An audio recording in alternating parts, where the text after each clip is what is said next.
Boa tarde, crianças! Hoje vocês irão cantar com a titia a música Pula Fogueira. Isso! Olha o refrão dela. Pula fogueira, iaiá.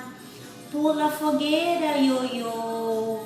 Cuidado para não se queimar.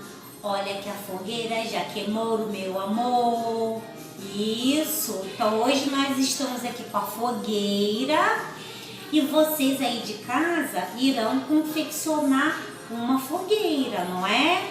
Mas antes disso, a titia preparou aqui atrás a palavrinha fogueira.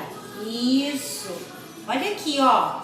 F da fogueira. Aí a tia vai colar aqui, olha, ó. O F, depois, ó, o O, o G do Gabriel, depois o E do elefante, olha, depois o I, depois o R do rato, da tia Rose.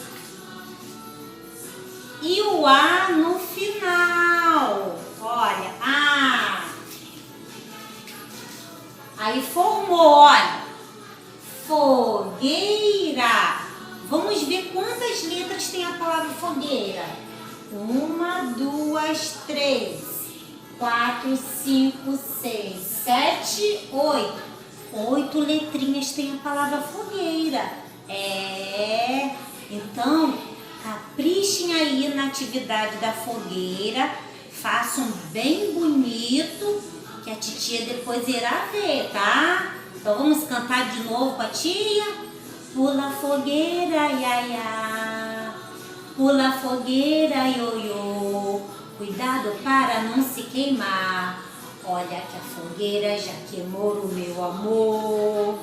Pula fogueira, iaiá. Pula fogueira, ioiô. Cuidado para não se queimar. Olha que a fogueira já queimou o meu amor. Beijos em vocês.